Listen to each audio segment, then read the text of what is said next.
Good evening, everyone, and welcome to this very special Fireside Chat. My name is Althea Burke, and I am one of the student experience specialists here at Entity Academy.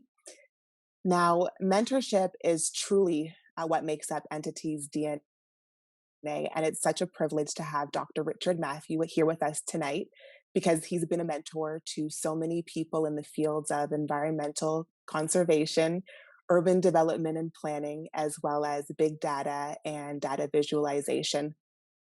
Dr. Matthew is a man of many titles and accomplishments. He holds a PhD in politics from Princeton University, and he's currently a professor of urban planning and public policy at the University of California, Irvine.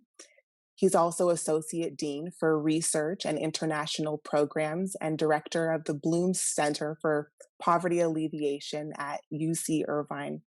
Again, it is an absolute honor to introduce Dr. Matthew, and without any further ado, I'll let him take it from here. Thank you. Well, thank you very much. I will, I think, share my screen now. Is that correct? Is that working? Fantastic. So it might be useful, especially over the next hour and a half, if I had a little bit of a sense of who you all are. So I was wondering if we could start with a very quick, just sort of round of introduction, so I get to, I can calibrate my comments a little bit if I knew a little bit about you.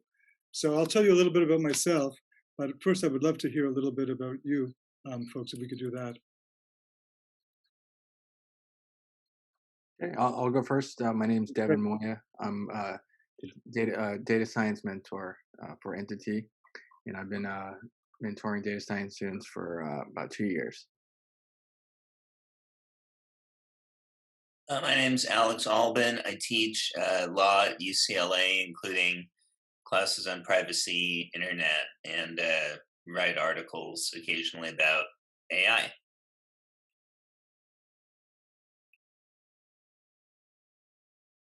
I'm Sean Floyd. And I'm one of the student lifecycle specialists at Entity, and I am also the editorial and content lead.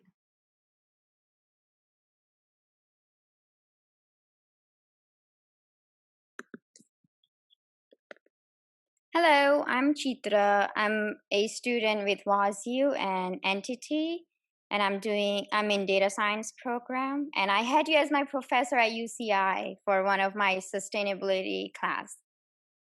Awesome. Yeah.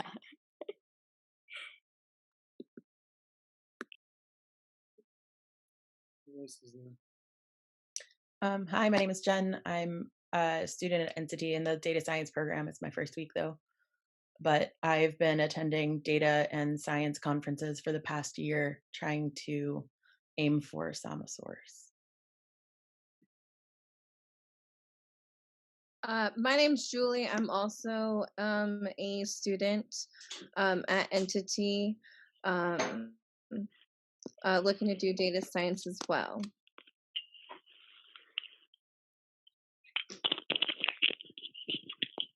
Hi, my name is Anna. And I am a student experience specialist here at Entity Academy.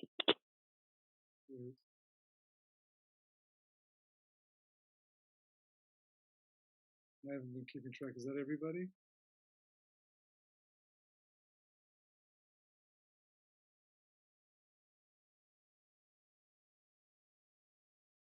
Well, I'm going to assume we've got everybody, and I will start in then. Say very little bit about myself and my experience, and then talk about big data and AI generally, but then some of the opportunities that we're looking at here and that other people are looking at, and so on. So as has already been said, I have a certain set of titles, and I've spent a lot of my time in the field, mostly in South Asia and Africa, but increasingly in parts of South America and so on. I basically focus on looking at challenges at the intersection of extreme environmental stress and shocks, violent conflict, and extreme poverty.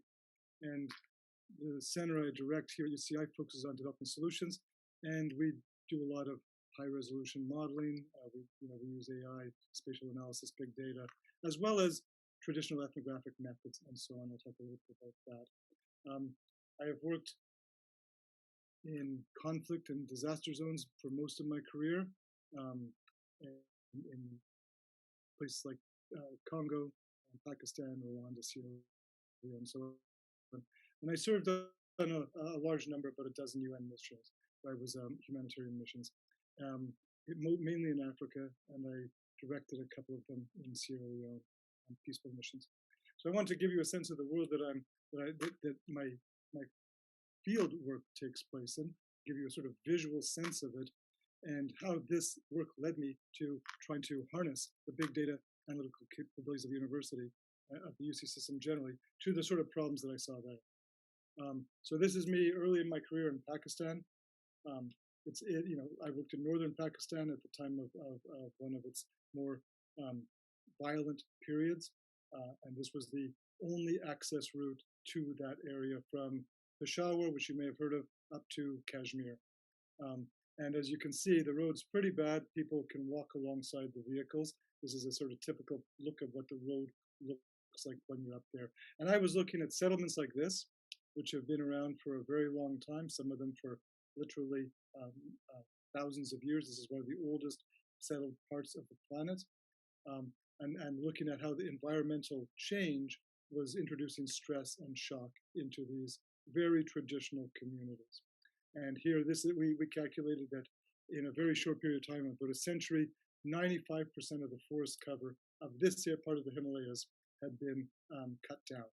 And as a result, forest cover was the primary protection against flooding, mudslides, and these sort of events. And when the forest cover was cleared to a certain threshold, all of a sudden these communities were extremely exposed to massive, severe weather events.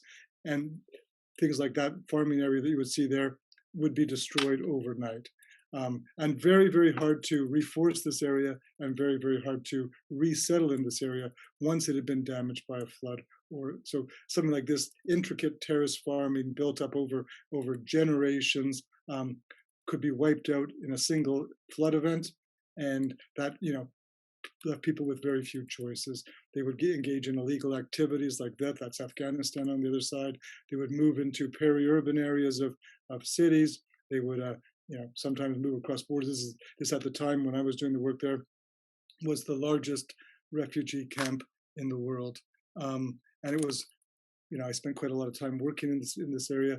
It was a very sort of bleak thing. So if you've lost your traditional livelihood, and I'll say today, the sort of current estimate is that about 1.2 billion people on the planet are living in positions of extreme vulnerability to climate effects. So they're in arid areas, they're in peri-urban areas, they're poor people in cities, they're in low elevation coastal areas. They're mostly people, poor people in terms of social economic standing, indigenous communities, traditional communities, small scale farmers, and so on. So that's the sort of focus of a lot of my work. I'll give you another example. I was part of a series of UN missions in Rwanda, where again you have the entire country covered in terrace cultivation. But with climate sort of stress increasing, we were measuring such a high rate of soil erosion that our calculations suggested that agriculture would become more or less untenable. The government, already sensed this within a generation.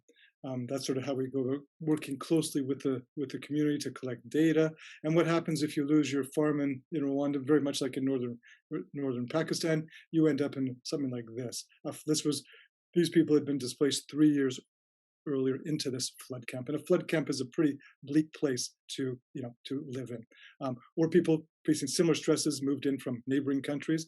This is a refugee camp also in Rwanda that we spent a lot of time looking at. And there people are mostly entirely dependent on the world for food supplies, water supplies, and fuel, and so on. And every month they get an allotment. In this particular case, people would run out of their allotment several days before the end of the month and the next allotment, which meant people were always it is sort of in a condition of food insecurity and energy insecurity. So they would turn to things like casual labor. And casual labor in places like Rwanda is tremendously grueling. These people would carry down crops from those terrace farms that you saw, and they would make $1 or $2 a day, making maybe 2 trips up and back to bring down. These are potatoes, but whatever the crop was. So it's hard work for not very much money, and it also generates often a lot of resentment locally. So this is a guy, I think he had about close to 100 pounds of potatoes that he had been carrying for some time, where people move into protected areas. So this is one of the few protected areas in Rwanda. And of course, when people start moving in there, you end up having human, impacts increasing. That's me in an area that had been set on fire by accident. Or people move across the border, in this case, across the border into Congo, and this is a refugee camp across the border beside the oldest national park in East Africa. So that is Virunga National Park. This is Goma, the city. So this is on the outskirts of Goma. This is what Goma as a city looks like. It's been hit at that time by massive volcanic eruption. So the city had sort of been covered with lava, and it had hardened, and it looked like this. So people would get most of their fuel, wood and charcoal and energy, other sources of energy and food and water from this park. And here we are. That white truck is my vehicle. We got a flat tire, so we're just getting some help changing it there. But this is a checkpoint going into the park. And this is a fishing village deep in the park. So imagine we found 14 of these. Imagine people living in the middle of Yosemite trying to survive in that, and being there for a long time. So they had the time to sort of build up a real presence there. What I discovered from 15 years of doing research in the field was very much what we're talking about today in our country, a set of massive interlocking crises that are very hard to build your way out of: health crises, climate crises, economic crises, justice crises, infrastructure, population. And one of the big questions in my mind was could technology be part of the solution to the problems in this part of the world? And of course, my career started at a time, and as you probably know, big data and artificial intelligence and these sorts of things.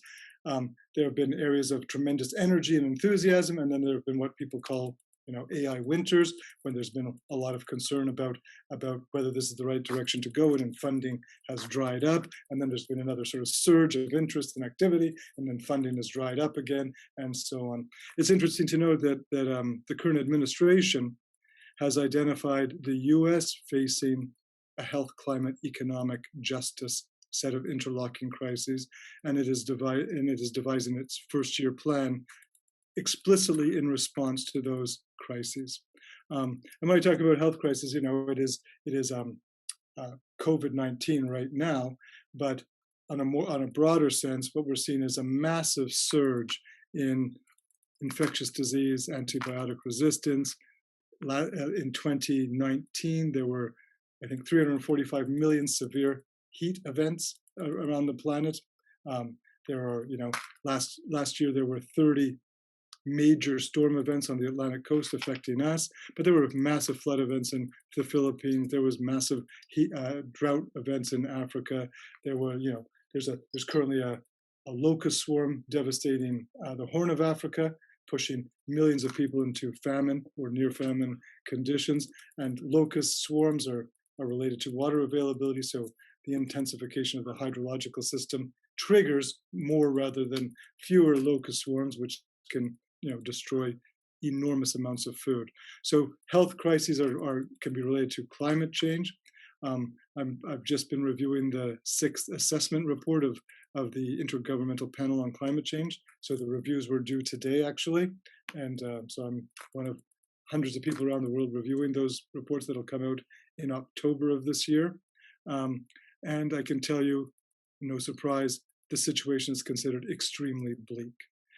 We have either crossed or very close to crossing critical thresholds in oceans, in biodiversity, in land cover, in atmosphere, and so on.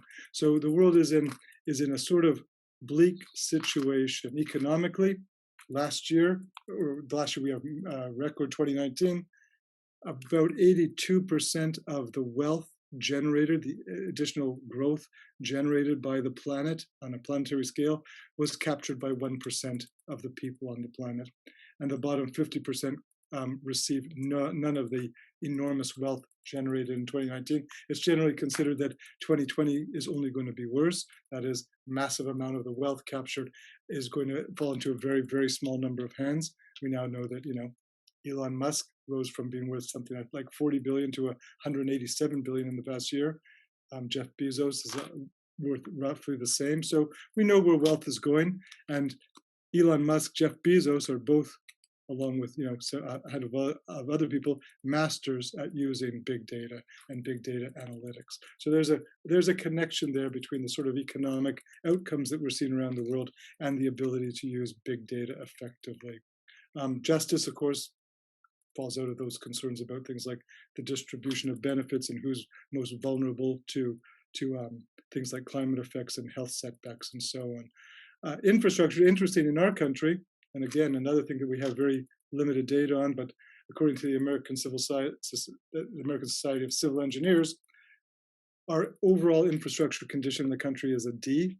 It gets a grade of D, which means it is close to the end of its useful life.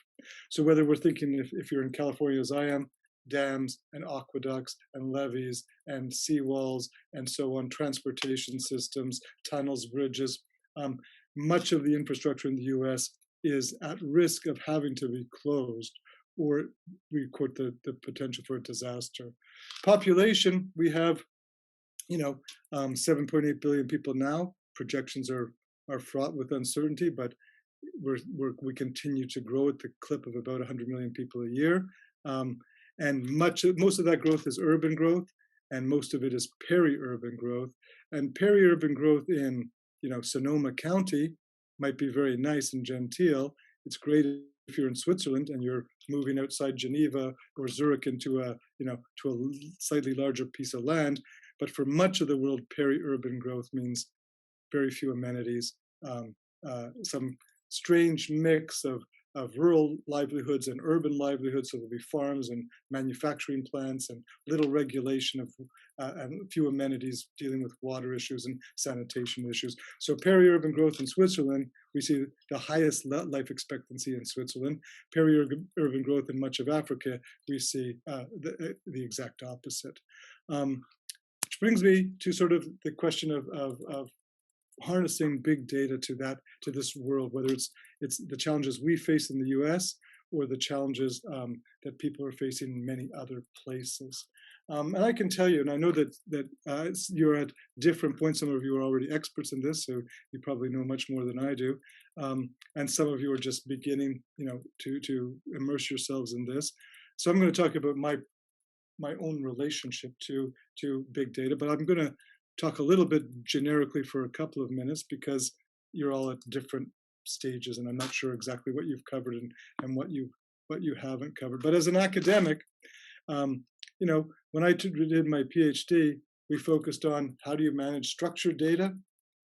This was, just in the years when the internet was just taking shape. It was at a time when people were just starting to, all own computers and so on. The transition from typewriters to computers was sort of actively taking place, but nobody was handling big data at that point. Nobody in PhD programs in the United States back in in the late 80s, early 90s. So 25 years ago, we were in a very different situation. But big data.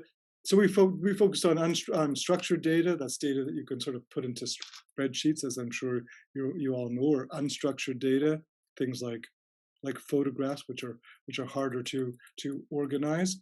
And you either did sort of statistical analysis of structured data, or you did sort of ethnographic analysis. Those were the choices that were available.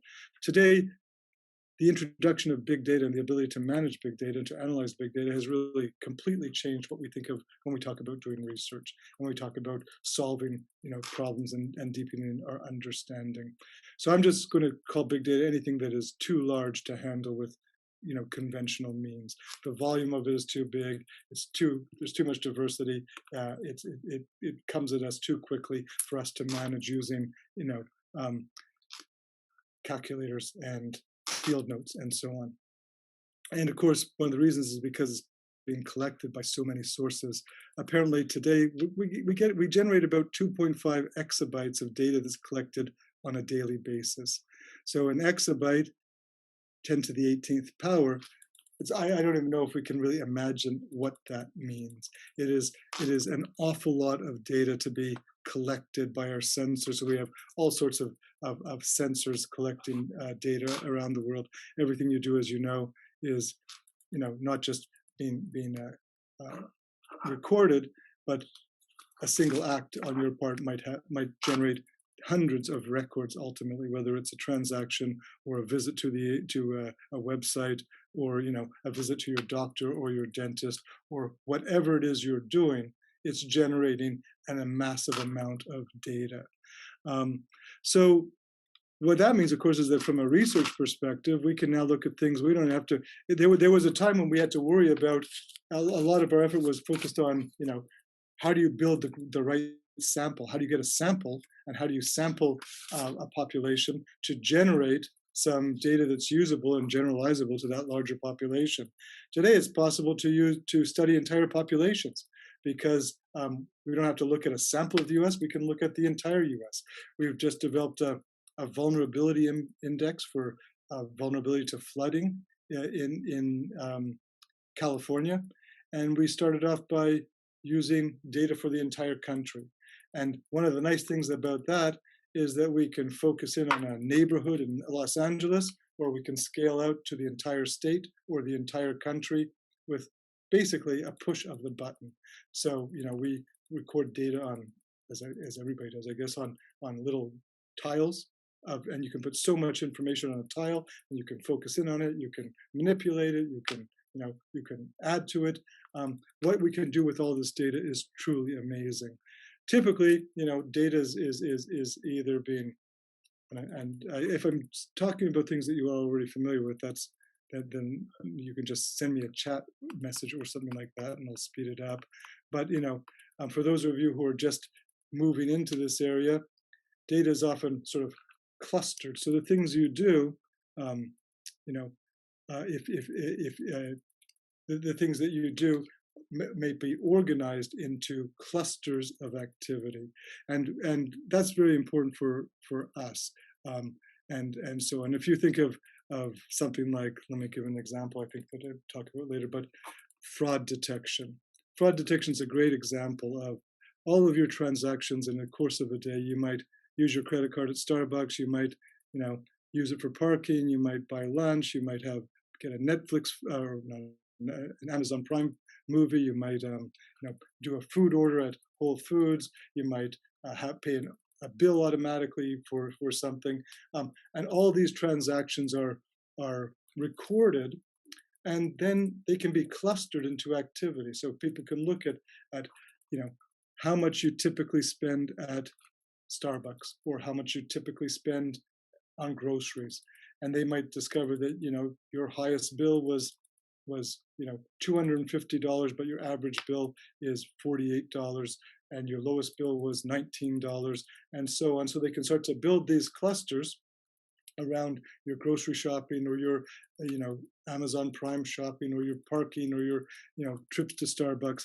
They can build these clusters, and then they can start to look for behavior that is outside those clusters, and that can trigger maybe a message to you saying, did you authorize this transaction, because we're worried it might be fraudulent. They can also check that against real cases of fraud to sort of fine tune it, so they don't send you a cascade of questions about did you authorize this transaction. As your situation evolves, as maybe you end up having children, and your grocery bills go up, and other bills go up, and things like that, the system can adjust in real time to that, so that you don't get these endless emails saying, did you authorize this transaction, but you get very few. And when and it's a very easy process for you to say, yes, I did. That becomes another data point, and they say, okay, or you say, no, I didn't, and that can trigger, a fraud a fraud investigation to see what's happening there, and that data can be compared to other data, other people, and so on. But as we know, that data is so rich, it can be used for lots and lots of other types of things. So, your consumption data, for those of you who are under about the age of 30, almost everything you've ever done has been recorded in your lives. So that data set, there's a pretty big data set about you, and we can look back at it and do things that were unimaginable in the past.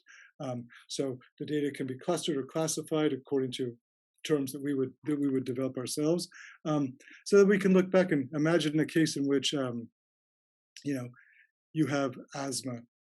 Well, or you believe you have asthma. Asthma is often misdiagnosed. We'll talk about that in a little while. But let's imagine a case where you have asthma, and there's lots and lots of potential things that might trigger asthma attacks, or that might have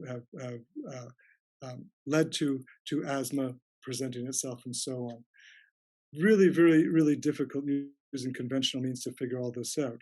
But it may well be that there is a household product. Most household products, cleaning products, for example, are not tested for their health impacts. In fact, almost none of them are tested for their own health impacts. So we have all these households in the US cleaning their ovens and their refrigerators and their bathrooms with products that we don't really understand the health impacts. But we could take information about asthma and information about consumption and start to look for patterns, and maybe discover that people who use this product are also people who have lots of asthmatic episodes. And then we can probe down and say, does this product trigger them, and who does it trigger them for, and so on. So things that we could never do before, we're able to do through these processes of clustering and classification and so on. A big challenge, as I'm sure you all know, is when you're talking about exabytes of data, or even larger terms of data, what do you do with it? And there's different strategies for storing data right now, but I can tell you I work at a major university system, and data storage has become one of our top priority challenges. There's just so much data, so many people doing research on data, that we constantly have to figure out not just how to store it effectively and how to protect it, but how to also maintain access to it, allow students access to it, maintain privacy, meet federal standards for security, depending on whether it's health data or justice data or environmental data and so on. So storing data is a huge challenge, an enormous challenge. There's all sorts of things that we could never imagine doing that we can do now, but it is an enormous challenge. And I just want to point out that big data and so on, and the ability to analyze it, is one of a broad set of very, very powerful technologies that we are at the early stages, that your generation, those of you who are students here, are at the early stages of trying to figure out how they can be harnessed to do public good, to do good things in the health sector, the education sector, the climate sector, the environmental sector, the justice sector, and so on and so forth. So, so I've just thrown a list of them here. Using big data is one thing, and there's obviously interactions, but it's not the only thing that we're doing. Now, I was asked to say a few words about artificial intelligence, which is largely one of the approaches that we have to processing these massive amounts of data, and teaching systems to learn from that processing in order to make that data more and more useful to people. And the term artificial intelligence has been around for a very long time. It's about, it would be collecting Social Security now if it was a person, because it's been around for about 65 years. And when I talked earlier about how big data and artificial intelligence have they've gone up and down in terms of what the world thought about their value. Back in the 1950s, there was a sort of burst of interest in energy, and people sort of saying, soon, eventually, one day, we will be able to basically have a computerized version of the human mind, and it will be able to think and do things. And sort of, Marx was right. we will be liberated by technology. We will no longer have to work because the machines will do it for us. And then there were lots of concerns about this wasn't working very well. And it wasn't that long ago that we started to see some huge breakthroughs in artificial intelligence, in this ability to go through big data and come out with meaningful sort of, and some of the early things that I'm sure you've heard about were the ability to train machines to do things like beat the world's best Jeopardy players or beat the world's best Go players and Go, and machines are taught to do this by using by people developing algorithms. And I'm not sure whether you've covered that or not, but I'm going to make it very simple. Algorithms are some precise set of instructions that we give. So if you're playing a game like tic-tac-toe, it might say to you, always take the center square. And if the center square is taken first, take a corner. And then, in your next move, if you took the center, now take a corner. If there's two in alignment by the person you're playing, always block them, and so on. So it gives very precise sequence of decisions that you need to make as the playing field changes and evolves, and so on. And a lot of progress has been made in the ability to do that using formal logic, sort of similar to how we think, or Bayesian inference, which is a system that helps us reduce uncertainties, figuring out what other things around you are doing, how other decisions are being made, or basically sort of trying to create something that functions much like the human mind does. So we have all these sort of things. And as a result, when you have massive amounts of exabytes of data being collected, and you have developed the ability to mine that data for useful information and see patterns that we could never see before, see trends that we could never see before, associate things that we could never associate before. So there's been an intuition for decades that household cleaning agents and human health are closely related. But we never had the capacity to do human experiments on the thousands of cleaning products that are available in our country and around the world. So big data gives us this opportunity to look at consumption patterns and look at health outcomes and start to identify trends and patterns and so on that allows us to do what was basically impossible 10 or 20 years ago. And that's why I think today there's so much excitement. We've had these recent breakthroughs. We have huge, massive challenges and problems. And people say, and many people believe, we are going to see us moving very, very quickly towards solutions, health solutions, climate solutions, economic solutions, and so on and so forth. And I want to give you a little bit of an example of some of the things that people are thinking about to sort of, make this more real. And I gather that it's probably already extremely real for some of you. But a big issue of controversy in our country over the years has been guns and gun deaths. And there's a good reason for this. The number of gun deaths in our country sort of eclipses what we see in any other part of the world. I think I'm trying to remember if I wrote that down, but so just give me 1 second. 25,000 gun deaths currently, and there's a lot of controversy because people who want to own guns focus on their right to do so according to the Constitution, and so we have. But as we look at patterns in gun deaths, we see a couple of things. We see that half of the gun deaths in our country are suicides, and the other half are non-suicides, homicides.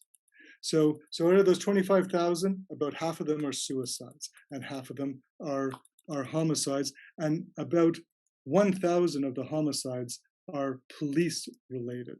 So those are police shootings. So what sort of gun controls would make sense? Well, when we dig into it, the number of people shot by the police in the U.S., that's a significant number. It's 1,000. And it's skewed towards, 22% of those people are African American, and African Americans are only, 13% of the population. So you're much more likely to be killed by a police officer if you're African American than if you're not African American. So we can see, we all know that, we've gotten lots of attention and so on. When we dig down into it, we realize that people who are using guns for self-defense or for committing crimes, but especially for self-defense, for stopping crimes, have a very, very small window to make a decision. They only have, according to different studies, probably under 5 seconds and often maybe under 3 seconds to make her life or death decision. So in our minds, we might think that you have a fair amount of time to assess the situation and make a decision. But it turns out that in reality, people have very, very small amount of time to decide whether they are being threatened and whether they're going to respond to that threat. Maybe as little as, in some cases, less than 2 seconds to make a decision. Well, we know that even though the human mind under threat focuses very, very powerfully in a really dramatic way, we also know that it's almost impossible to adequately assess a situation in that short a period of time. So people make lots of mistakes. They make lots of mistakes. They hear noises, they hear somebody coming to them, they see something in somebody's hands, they do those things, and they don't have enough time. If you wait too long, and it really is a threat, you will lose. So there's an incentive not to delay making a decision. And this poses a huge problem. When we look at how short a period of time people have to assess their environments, it lends itself to saying, well, computers can process large amounts of information much more quickly, and they could help people make much better decisions. Police officers or anybody else who's a gun owner, they could help them make much better decisions. So we could take by automating these to some extent, we could take the massive amount of human error that leads to these outcomes, these horrifying outcomes. We might be able to take it out of the equation. How will we do it? Well, obviously the technology would have to move that way, but the point is, we can start to see how we might solve that huge problem or reduce that huge problem using big data and artificial intelligence. Think of the case of suicides. A lot of data on suicides suggests that people who commit suicide, on average, spend less than 10 minutes between the time they think of it and the time they kill themselves.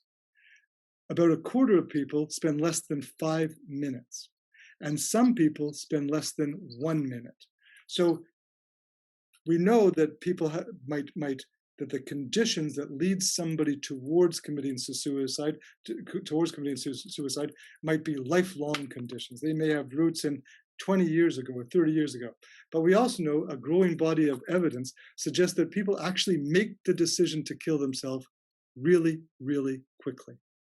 The vast majority of people make it in less than half an hour.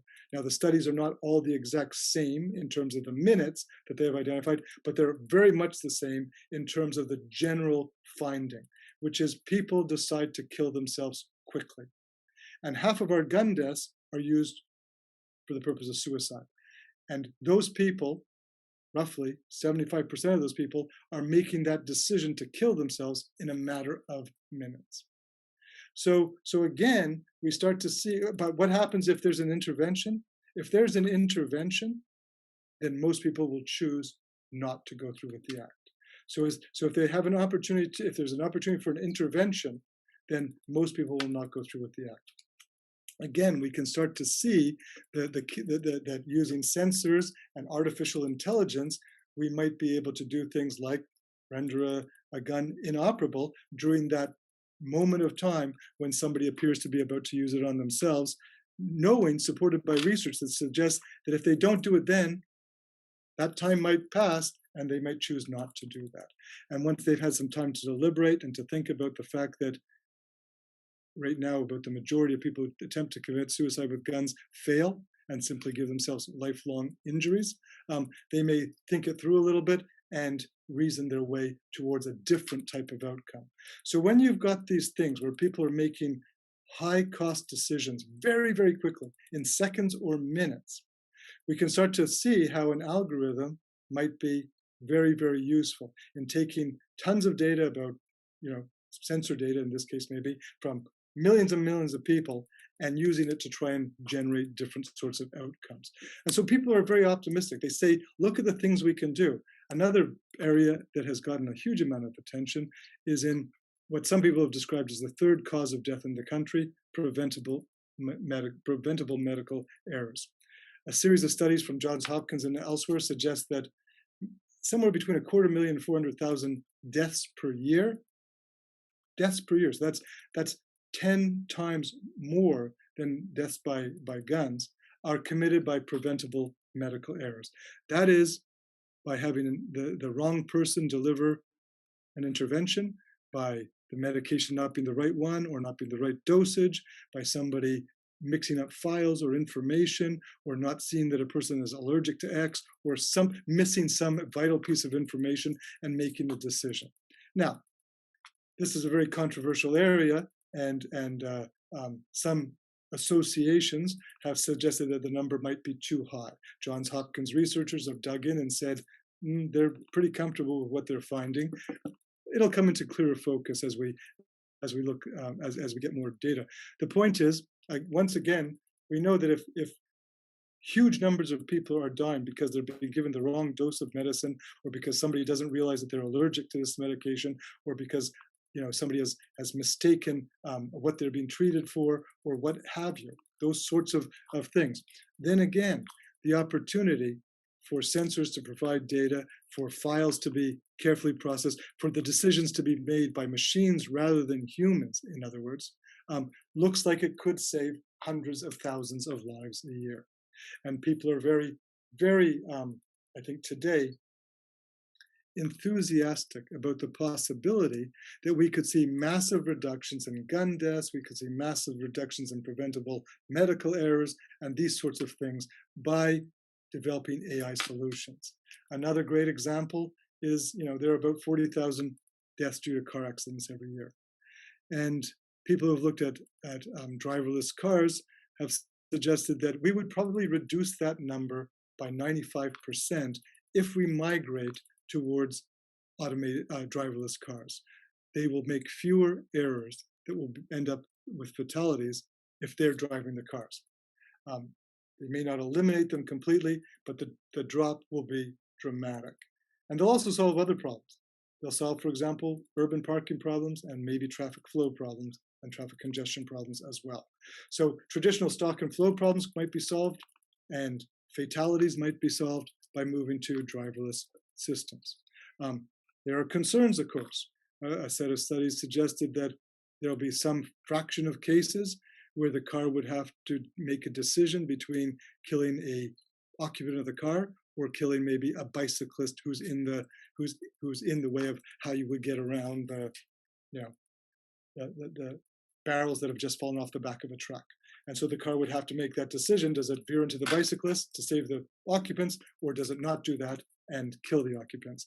And people have said those decisions are how to figure out how to solve those decisions is still problematic, but that's only a small percentage of the cases. In most cases, the car would react more quickly than a human being could, and with the right decision, fully aware of its environment and its surroundings, and whether it should slam on the brakes, move left, move right, and so on and so forth. So the potential is fantastic. Another area that gets a lot of attention now, of course, and I talked about it a second ago, is fraud. But the scale of computerized crime, it is widely regarded as the fastest growing sector of crime on the planet.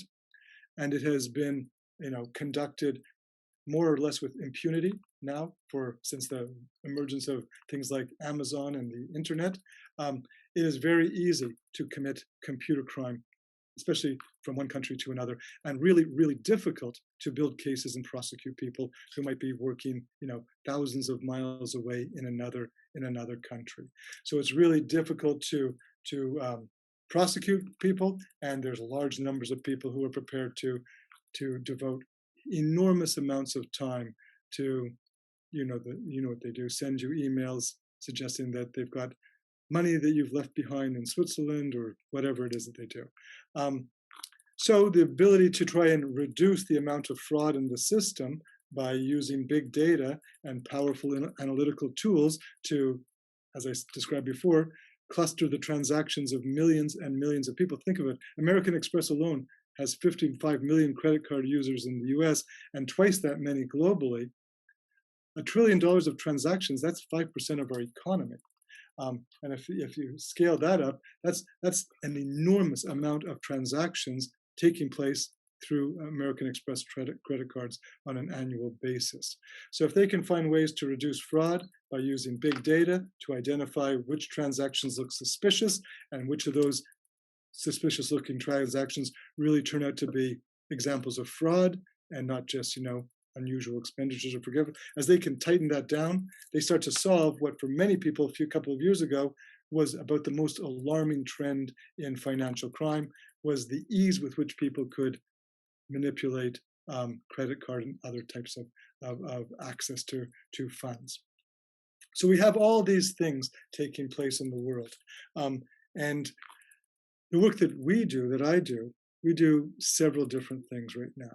I don't want to go into super amount of detail, but we are doing high resolution modeling of natural disasters, and especially floods, but also fires and droughts.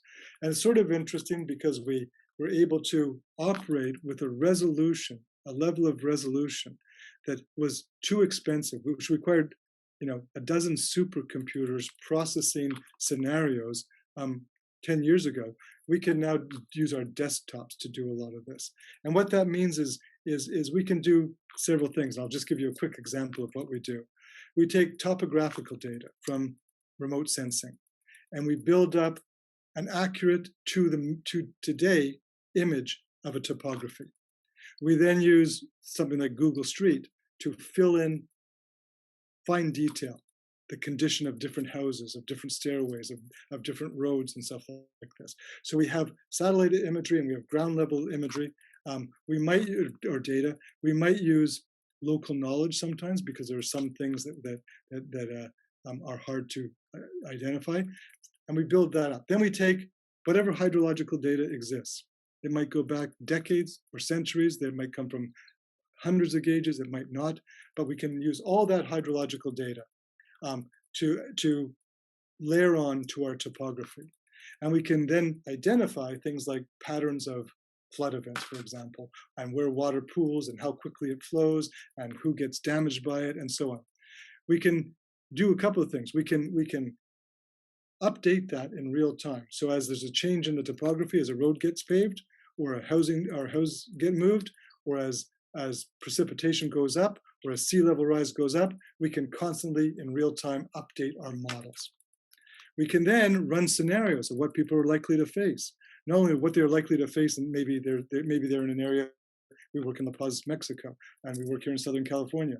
Southern California, you get an atmospheric river event of major proportions every 150 years. The last one destroyed Southern California, but it looked a lot different back in the 1860s. The next one is going to fall on Los Angeles and Orange County and San Diego and do enormous potential damage. So we can model what that might look like. And we can therefore model what different interventions might look like. What do you want to do to sort of protect this area? Do you need to raise seawalls? Do you need to build more sand dunes? Where do you position the sand dunes? Do you need to improve drainage? Do you need to reduce sediment traps? What do you need to do the various things that you want to do? Maybe it's protect vital infrastructure, protect housing, protect yourself from beach loss. California, for example, is scheduled to lose 80% of its beaches under current conditions. One of our models looks at sediment flows. We stop sediment, which is the natural way beaches are nourished, in order to build Los Angeles and Orange County and San Diego. So we trap sediment. We send it out into the desert. As a result, there's no nourishment coming down to our beaches. We can now look at satellite data going back for these beaches 20 or 30 years, and we can see which beaches are really shrinking and which beaches are not shrinking, and we can start to ask ourselves, do we need to augment those beaches? Can we restore sediment flows to those beaches? What can we do to protect them? Do we need to build seawalls? What are the pros and cons? So we can do a type of experimentation with Then we can also decide who's vulnerable. We can layer on top of that socioeconomic data, data from the last census or the current census, and so on. So we can layer that on, and we can ask ourselves, who are the people who are most vulnerable to this type of flood event, or this type of heat wave, or this type of fire event? Who are the people who are most vulnerable? And what is the repertoire, the menu of resilience measures that they might be able to integrate? The nice thing about using big data and modeling, spatial analysis, and so on, is that we work very closely with the people themselves. So we build the model from the beginning in partnership with the local communities. So from the very beginning, we're able to populate our models with reference points that make sense to them, and to develop algorithms to support the decisions that they have to make. If the decision is, how do I get my kids safely to school, or where can I retreat to, or how much time would I have, or how long would this area remain with stagnant water before it drains? We can build those questions into our models and provide answers. So we're currently doing that in Southern California, Tijuana, La Paz, parts of Nepal, around Asuncion in the agricultural areas of Paraguay, and in the Chilwa Basin area of Lake Malawi. In Lake Malawi, we're also in Malawi, we're also looking at the potential for climate change to affect health in that region through all these things, affecting the nutritional quality of food, heat waves, flood events, drought events, fire events, and so on. So we have elaborate models that we have developed in partnership with local experts. And the reason we do it with local experts and the local community is it builds trust in the science. It includes local knowledge that we might not have access to through sense data. It allows us to clarify who are the stakeholders at each point in a process and who has the capacity to act to do different things. We used AI to improve wash systems in refugee camps in Bangladesh. And I don't want to go on too much longer, but wash systems, that's water and sanitation, sanitation and hygiene systems. Basically, water is brought into a refugee camp, and it's chlorinated, and a family fills up a jerry can, and they take it back to where they're living, and they use that water, and then the next time they're allowed to go and refill it, maybe 12 hours later, 24 hours later, 36 hours later, depending on what it is, they go back, they get more water, and so on. Waterborne illness is the single biggest cause of health problems and death in refugee camps. And one of the reasons is because it's been historically very difficult to put the right dose of chlorine into water. If you put too much chlorine into water, people won't use it, they won't drink it. If you don't put enough chlorine into the water, you won't have, what happens is chlorine decays very quickly, and as soon as it decays, pathogens start to repopulate the water supply. So if you have enough chlorine to keep free chlorine to keep the water safe for 12 hours, but the people use it 16 hours later, those pathogens have had 4 hours to recover. And so that was the problem, that the wash protocols were very old, developed in the 1950s. In 5 gallons, you put X amount of chlorine. And what we discovered is, well, it matters tremendously who's taking the water, how long they're holding it onto it for, and what sort of pathogens are likely to repopulate the water. When we get that information by testing large numbers of transactions, we're able to then develop an artificial intelligence solution, which tells people immediately how much chlorine to put into each water tank serving each community in each refugee camp. And the result, so we started this project about a year ago, has been a massive improvement in health in this situation. We're also using big data and artificial intelligence analytics to support peace building efforts with the United Nations, to allow more inclusion in assessing environmental damage during and after a war, to allow more people to identify their priorities, and then to share these sort of very high resolution models of a situation so that people can orient themselves, see trade-offs, see priorities, instead of automatically assuming that if this water system is being restored here first, it is corruption.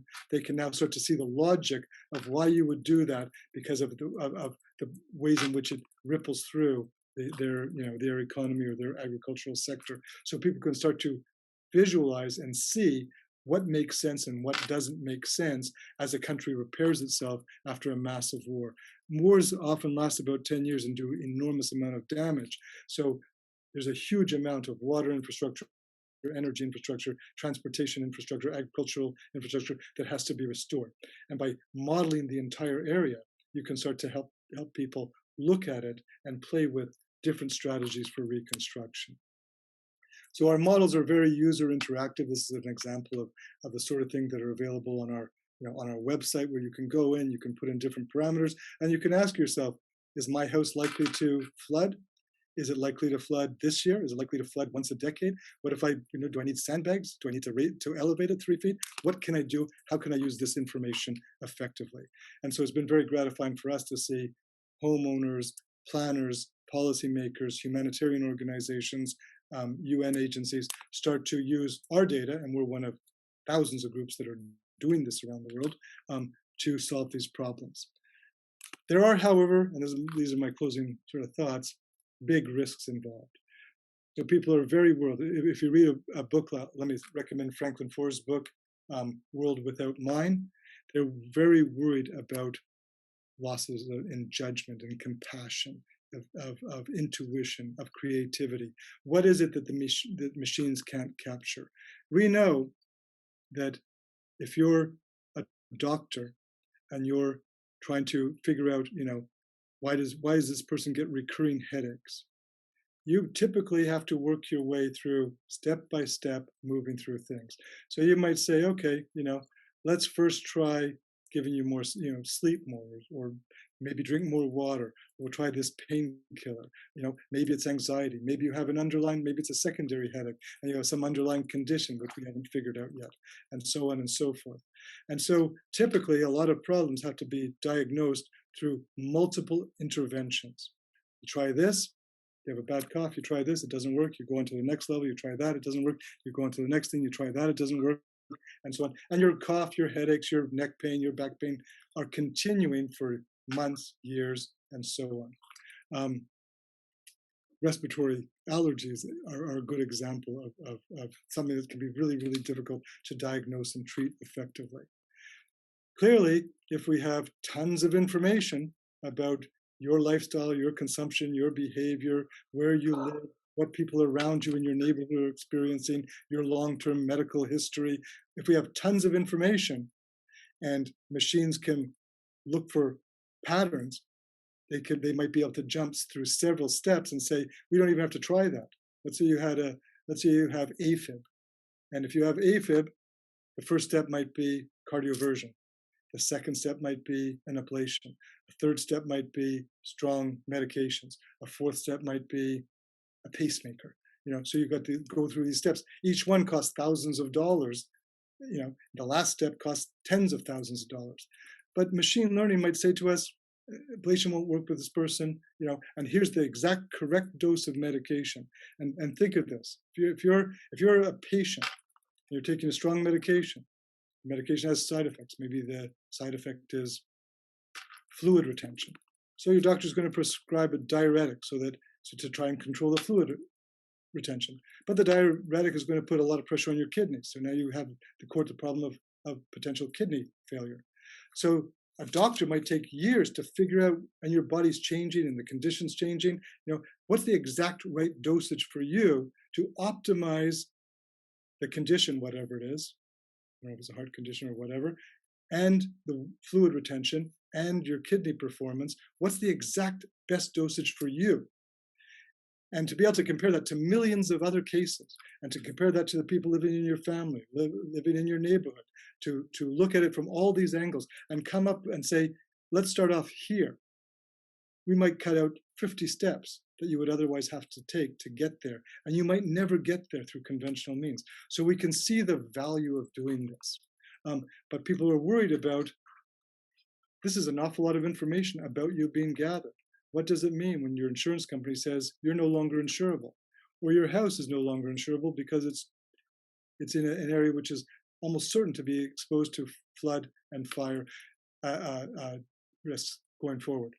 Or your kids are no longer insurable because they've got a set of conditions which we think are going to be very costly. according to reinsurance companies like Swiss Re and Munich Re, most of the world will be uninsurable. As we understand the risk that people are facing, most of the world's infrastructure will be uninsurable. Most of the world's manufacturing facilities will be uninsurable. Many people's homes will be uninsurable by the private sector, because the private sector will want to will have to charge huge premiums, or will want to, not have to insure those people. So that means that insurance will increasingly fall on the government to provide. The government will have to be the insurer of last resort for all these things. But the cases that the government gets will be all the cases where the risk is getting higher and higher and higher and higher. So people are worried about, okay, we get this massive information, and it might help you make a rapid medical diagnosis, which is much better and leads to a much better intervention much more quickly. But it also might make you uninsurable and make your kids uninsurable and so on, and make your neighbors uninsurable if you're all being exposed to the same, contaminant very quickly as well. So there's also a concern, and we saw this during the COVID-19 thing, that people who understand how to use big data and analytics can make themselves very rich very quickly. And so during COVID-19 was a massive boom of wealth for a very small fraction of our country and a very small part of its economy, and huge losses for a larger fraction of our country and so on. So a crisis created massive wealth for some people and massive loss of wealth for other people. And part of the reason for that is that some people are better at getting information which can help them make smart decisions in a very complicated world than other people are able to do. There's concerns about the use of this by security forces. On the one hand, it would seem great if we could screen people walking into a stadium for the likelihood that they are terrorists. That would seem to be a great thing to be able to do. But we also know that it might mean that we, are collecting data on everybody else in that thing that could be used for other sorts of purposes. And of course, one of the big concerns is, are we seeing, with this sophisticated technology, the inevitability of a centralization of power, political and economic power, in the hands of those people who can use it most effectively, so that they will always be ahead of the rest of the world in terms of their investment decisions, in terms of their own health, in terms of framing government policy and these sorts of things. So those are the potential risks. It's also becoming clear that, like it or not, the world of big data is changing people in a very profound way. The so-called digital natives, people who have been raised on internet, raised on computers, are showing very dramatically different neurological development than other people. Is this good or bad? Well, it looks, and this is very early in sort of, from a research perspective, and research sort of goes through these conceptual theoretical periods, which are headline grabbing, right? You see something, and at that stage of conceptual theoretical, where it looks like a really powerful association, it grabs headlines and everybody hears about it. Later on, as more empirical evidence comes in, we often refine those initial thoughts, and they change pretty dramatically. And by the time we're moving to use that science for solutions, for actual policies and solutions, it may be very different, our understanding, than that early conceptual work suggested. So things will change. But what they're suggesting is there may be, young people may be not developing those parts of their brain which help them empathize with others and experience compassion and so on. But they may be way better at multitasking than earlier generations. Will this prove to be a robust finding? I don't know, but it's clear that moving more aggressively into a digital world, a world where we're using these systems to understand things and these systems to orient and support our decision making, is going to change not just the outcomes and not just who has, who benefits in terms of those outcomes, but also how our brains function going forward. And some people are very worried about losing this. This is a scene from, when I was a peace builder in Sierra Leone. We meet with people on the ground and talk through their challenges and ask them, what is it they want out of this process of restoring their country? What are their fears? What are their aspirations? What is their vision of the future? People who are very optimistic about big data and AI say, well, it's going to provide opportunity for more inclusion. than ever before. We're going to hear all these voices and perspectives more effectively than ever before. People who are pessimistic say the exact opposite is going to happen. A smaller and smaller group of people are going to become enormously powerful because they will understand things better than everybody else on the planet. And not just a little bit better, but a whole lot better. And they will be able to make much, much better decisions. I don't know which is true. Obviously, I don't have a crystal ball. I can't predict the future. But we are at a moment where there's a tremendous amount of enthusiasm about the potential of big data and artificial intelligence. I'm going to start off the Q&A just by reflecting very quickly on your questions. Then I don't know how the moderator wants to handle it, but a lot of controversy about using facial recognition. I mean, I think that facial recognition is still at a sort of, sophisticated but still early phase, right? So it's very, very good. It's a very powerful set of technologies. It appears that there are areas where it's not so good. So it doesn't seem to be so good with people of from different racial backgrounds. The error rate seems to be very different across races. It seems that certain things can trick it.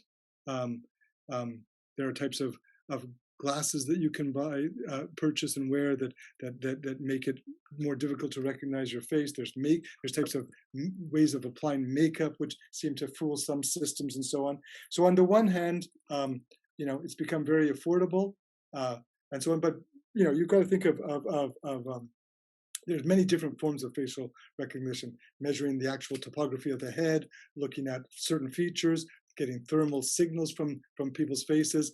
So you need to have a database that you can match those two, and the databases are not equally available for everybody in every part of the world for every type of facial recognition. So we have to build up the databases, and that takes money and storage capacity. Theoretically, and then we have to worry about the failure rate. Where are all the false positives? Who are they harming? If they're predominantly harming certain groups of people because of a set of problems have not been solved, then that's going to create obviously some ethical and social concerns. But the big issue, I suppose, is can these be misused by people? Can they be used to decide without you ever knowing it that you're not going to be hired for a job because you've been seen in certain social situations? People are very worried that the government could just say, well, you've been seen at these types of rallies. We're never going to tell you, but you're never going to get a job ever, or you're never going to move up. Is that a realistic fear that these things will be abused? It seems likely that it's a realistic fear. How is AI different than other revolutionary technologies? Well, AI has been around for 65 years. It is, a system of setting up instructions so that you can teach a machine to do things that it couldn't do before. And we've made this progress where the machines can start to teach themselves to improve their ability to process information and generate successful outcomes.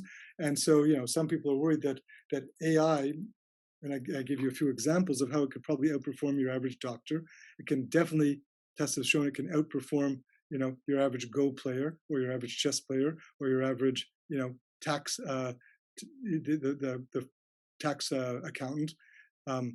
Somebody who's doing your taxes at H&R Block, there's not a chance in the world they can be as fully familiar with all the possibilities that a well-developed system of AI can do it. So we know that already the software that does your taxes is more accurate than the humans who do your taxes, and we know that the error rate is significantly smaller. In fact, some studies have suggested that when humans do your taxes or do their own taxes, they overpay substantially. When a software program does it, you overpay hardly at all. When the government does its assessment, it's very much in line with what software applications develop. So AI is just like the personal computer, which once was this sort of sluggish thing that could only process a little bit of information, and now is this thing that can handle terabytes of information quickly, very quickly, and process it very quickly and be really, really small. There may be, by the way, an end to that. Some people speculate that there's going to be a point at which we can no longer put in processing capability. But right now, I forget the number, but it's I think it might be doubling every 18 months or some phenomenal thing like that. So an AI is also moving towards this really powerful level of data of sophistication that was unthinkable 10 or 15 years ago. I've already answered about how we use data science. We're using it really aggressively for taking topographical and hydrological and social data and building better ways of understanding flood risk by different communities, better ways of helping them think through their intervention, resilience better strategies, better ways of feeding them real-time information, better ways of anticipating what the impacts would be of different development pathways, and so on. I mean, a good data scientist these days, there's such a gap between the general public's ability and most institutions' ability to handle big data and the need that anybody who's competent to handle this has probably got a pretty bright future right now. So there's a huge gap in the sort of data science market and the flow into that market. So anybody who's working in this area has I would say, a likely bright future. 3D printing for humanitarian work. Well, clearly, it's been used for prosthetic devices and building shelters, remarkable shelters, and building sandals and things like that. And there's some pilot experiments with using the plastic waste that exists in some of these places and using that as feed material, and those are promising. I'm not printing food. I know that they're like, if you take, I don't know that much about printing food. I know that if you have, food in ink form, so you take your whatever it is, your chocolate, I think is the obvious example because we've seen lots of examples of that, and you put it in an ink cartridge. 3D printers can do amazing things with it, and some of these printers can cook food as well as produce it. And when we know that in humanitarian situations, the big challenges are that food has to be brought in. It's mostly brought in the forms of rice and beans and oil. It usually takes a massive amount of energy to prepare. And it lends itself to being stolen. It lends itself to being damaged by rats and mold. It lends itself to requiring more energy than is actually available to being produced. So if you could take local things like seaweed and you could turn those into the food cartridges, and you could produce food that's edible and satisfactory there, you might deal with some of these storage problems, these transportation problems, these rotting problems, that high energy problems. You might be able to deal with it. So I think I would definitely be optimistic about encouraging somebody to experiment with that, but I don't know any examples of food printing that has been used in humanitarian zones right now. I do know lots of examples of food being the major logistical challenge, along with water, in these areas. Refugees are often put into pretty bleak, compromised areas up high, where it's hot, where there's no refrigeration, where there's nothing there's no firewood, there's no oil, there's no gas available. So all those things have to be brought in, and it is a nightmare. So just as we're trying to optimize the value of water in humanitarian settings, to be able to find ways to optimize food, nutrition, and to maybe harness some of the things that could be used more effectively. And we think of everything from insects to different local plants to seaweed and stuff like that as potential stocks. I suppose that there might be a space for that would be really exciting to explore, but I don't know enough about food printing beyond the fact that I've seen some cool chocolate designs. And I've never heard of anybody actually using 3D printing in humanitarian operations for food, but I have seen it being used for prosthetic devices and housing. So I know that we don't have a lot of time left. I don't know if there are other questions beyond these, but maybe I should turn it back to the moderator. It looks like we have a couple of questions in the chat. Go ahead, David. Well, I have two questions. One of them is, when we're talking about big types of solutions for global warming, for war zones and different things, what are the models that are put in place to help test those conclusions when we're talking about exobytes of data? used to be that, when we're on a smaller scale and you're using notebooks and those sorts of things, we could test those on the small scale. But when we're talking about climate change, that's a pretty big model that we're making assumptions and things that doesn't seem like there's a good way to know until it actually happens whether or not it's going to be effective. So I mean, there's a couple of different things.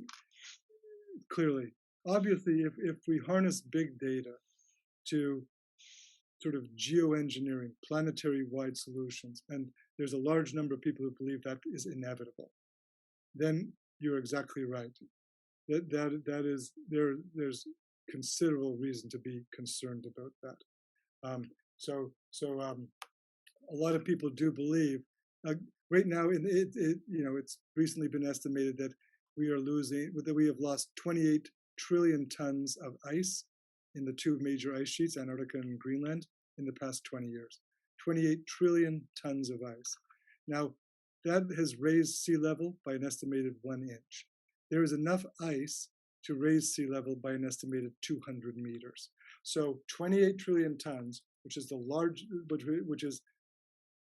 far, far more ice melt than scientists predicted was possible 20 or 30 years ago, has now been confirmed.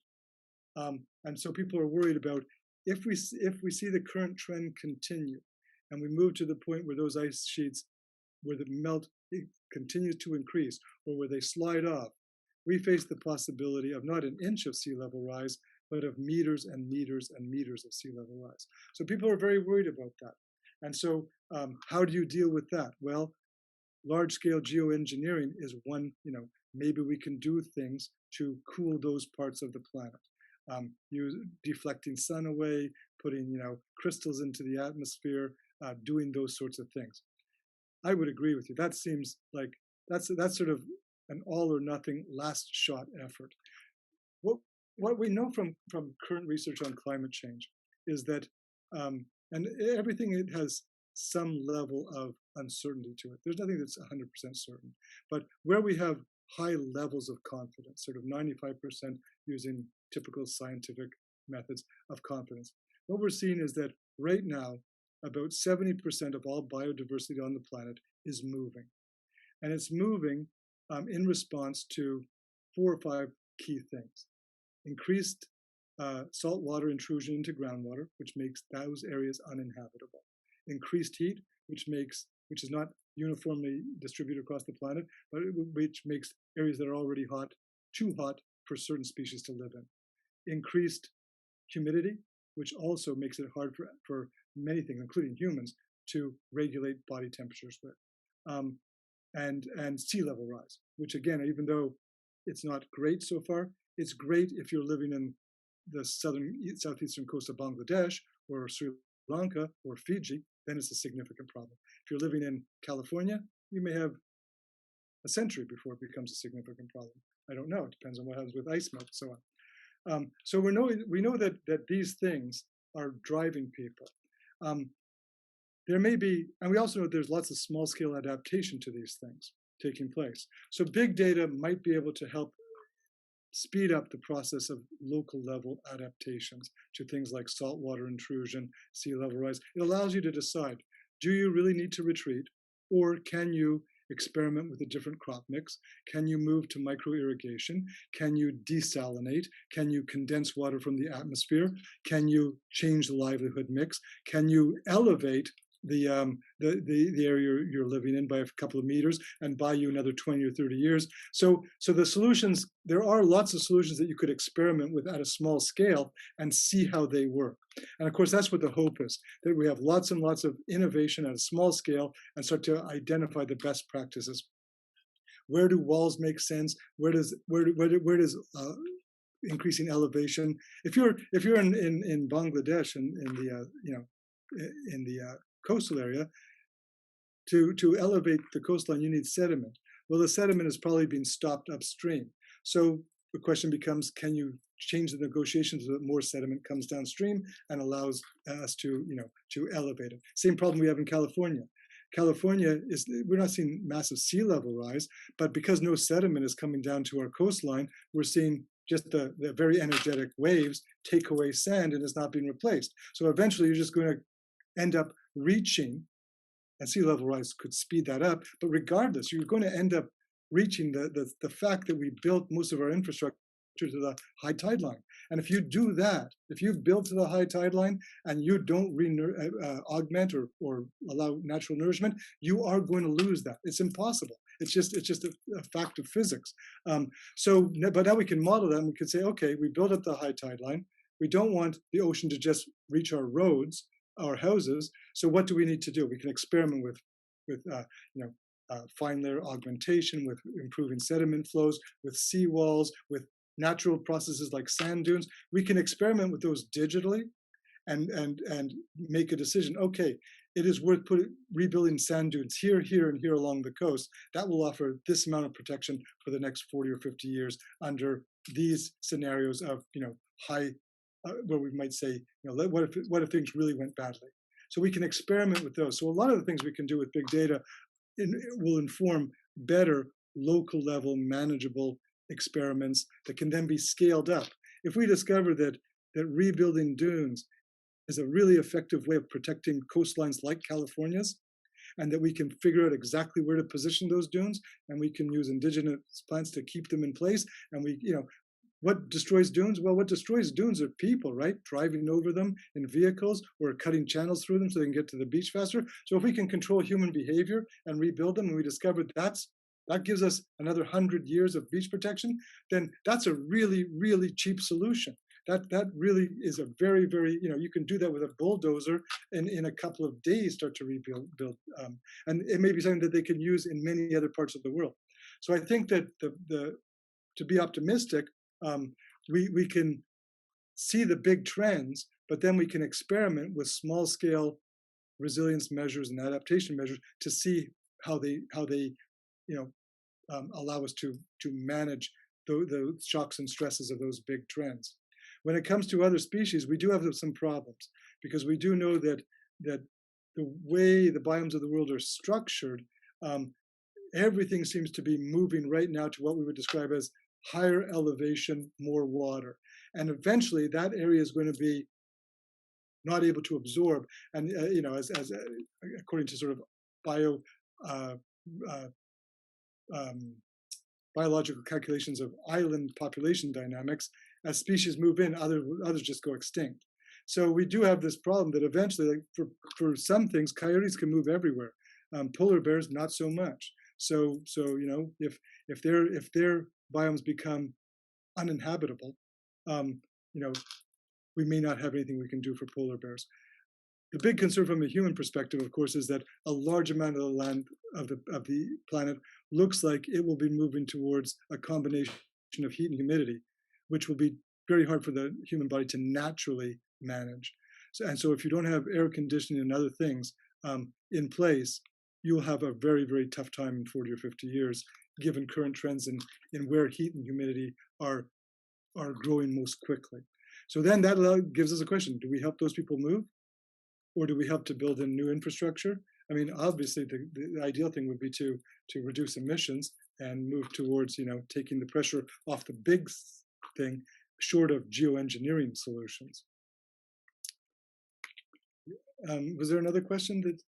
So that kind of leads into my second question, because Sure. From what you just said and what you're explaining in the beginning of this, there seems to be a big difference between the way that big data affects hard data solutions versus some of the soft data solutions.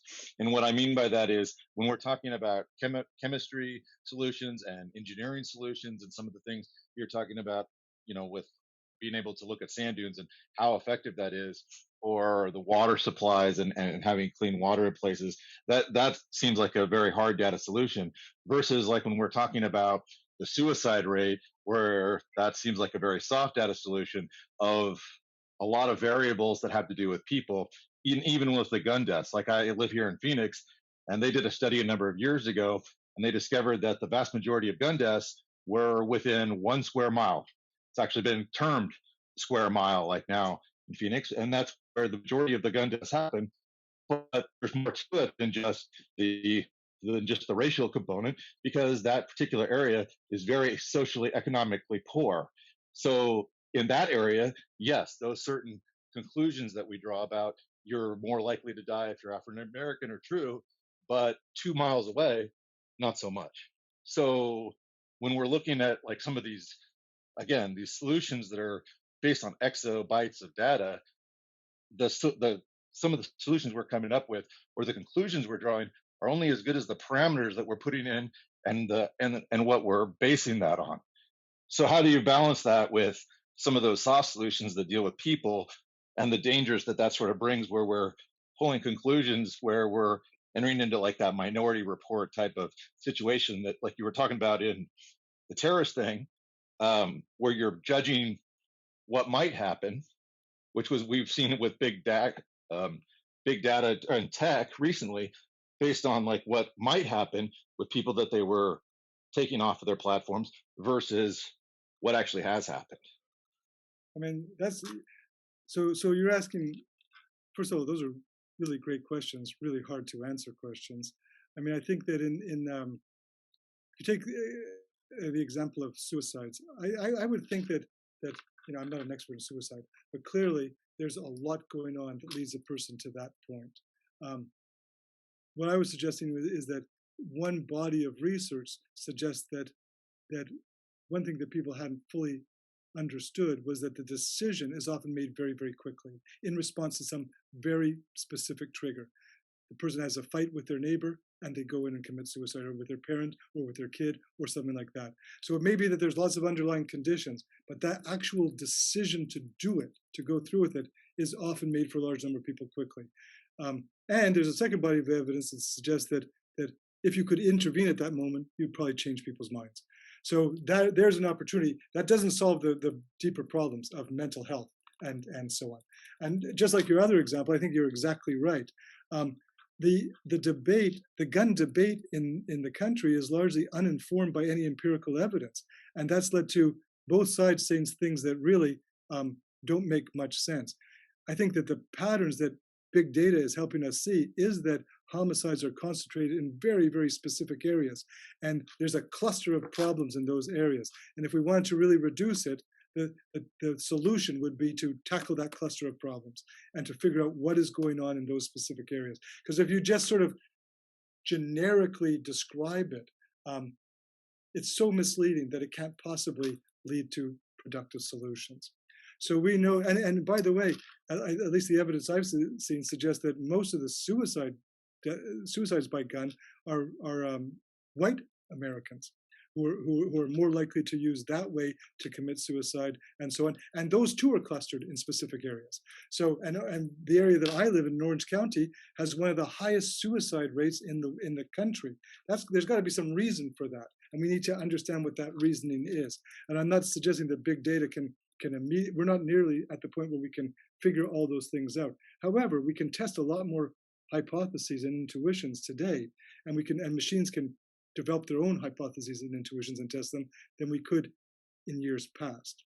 So I don't see this anywhere close to solving these big social problems at this point, but they may inform better deliberation and debate. It seems to me it would make a big difference if we discovered that most deaths by guns were in 27 clusters of the country, and those clusters had certain characteristics. And if we went in and dealt with them, maybe they're driven by, long-standing divisions or poverty or whatever it is.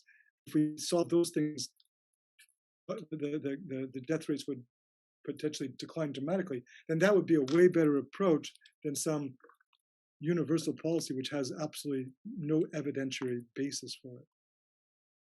So in short, I completely agree with you, and I think we're a long way from. But I do think we're in a wave of optimism right now, and certainly some areas like figuring out what people like to purchase and the conditions under which they like to purchase it, and what the incentives will be to encourage them to purchase it.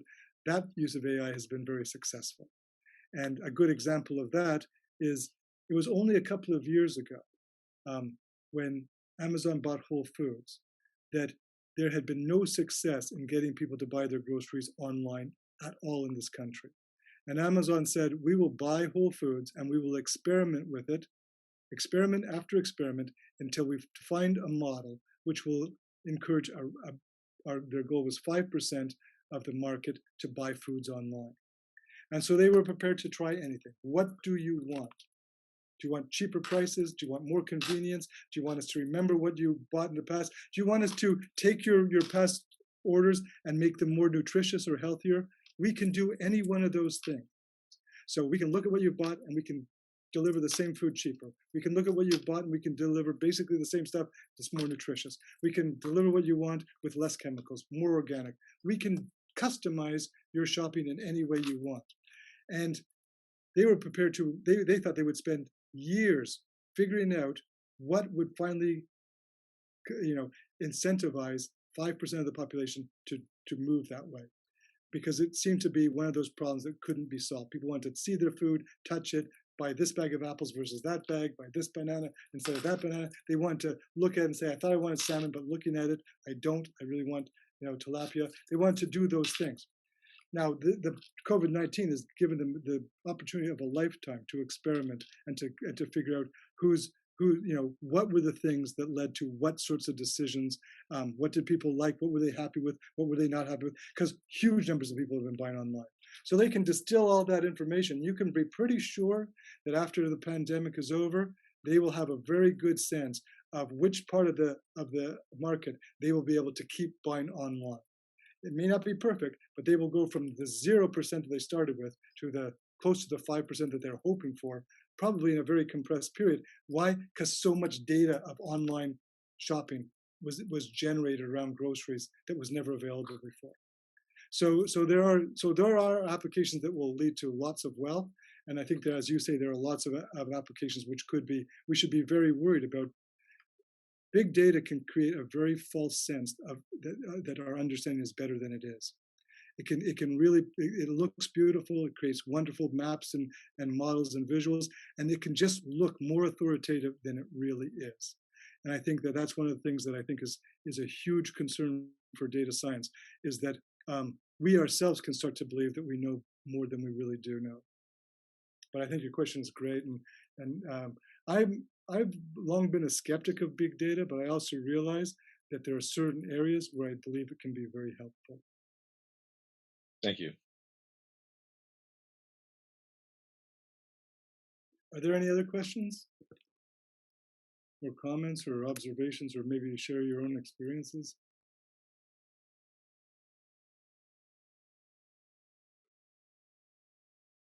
All right. Well, if not, then maybe this is a good place to wrap up. If they have further questions, is there a way they can contact you? Oh, sure. Anybody can email me directly. I'm happy to review my email. It's on my website, but it is rmatthew@uci.edu. But you absolutely. Sounds great. All right. Well, in that case, thank you so much for coming. And, this was all really, really interesting. And I'm sure our students will be able to take this knowledge and information with them further. Excellent. Well, all right. They're the next generation of data scientists. So lots of interest in what you'll be able to do in the next 10 years. Oh, yeah. All right. Well, good night, everyone. Thank you all for coming. Thank you, Dr. Matthew. Thank you, folks. Thank you, Professor Matthew. Thank you. Have a good night. Thank you.